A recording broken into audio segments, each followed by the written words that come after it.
In today's tutorial, we're going to be talking about setting up hyperlinks in Excel cells using the IronXL library.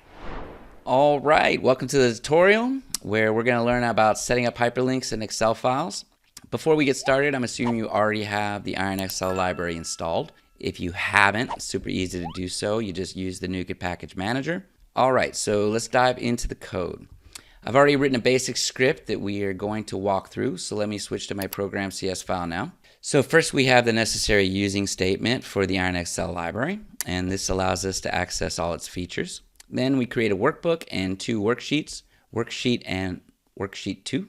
The first part of the code is setting a hyperlink to the ironpdf.com website in cell A1. So we first set the cell value to link to ironpdf.com and then attach a hyperlink to it using the hyperlink property. So you can also set the hyperlinks within the same worksheet. Here, clicking on cell A1 will take us to cell Z20. We just need to write the cell name against the hyperlink property. You can also set hyperlinks within the same worksheet.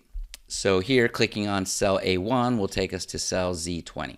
We just need to write the cell name against the hyperlink property. You can even set hyperlinks across different worksheets. This will set hyperlink in cell A3 that points to cell A1 of sheet 2. We achieve this by setting the value of the hyperlink property to sheet 2 exclamation point A1.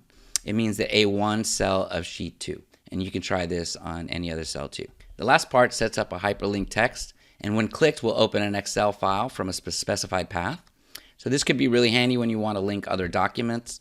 Clicking cell A5 will open up a file named sample.xlsx in this instance. And to save all of these changes to the workbook, we can use the save as method. All right, so let's run the project and see what happens. All right, project runs successfully. We'll open up the generated Excel file to see the output. Here you go. If I click on cell A1, it takes us to cell Z20, just as we specified. Clicking on A3 takes us to A1 cell of sheet 2, again, as expected. And then lastly, clicking on A5 opens the sample.xls file located at the C drive sample.xlx. So that's how you set hyperlinks using IronXL. It's really a powerful feature to make sure your Excel files are more interactive and user-friendly. We hope you found this tutorial helpful. Don't forget to subscribe for more useful tutorials from Iron Software. And if you'd like to try our software, go ahead and click the link in the description. That'll take you to the website where you can download and install it and experience the power of the software yourself. Go ahead, click the link below, check it out.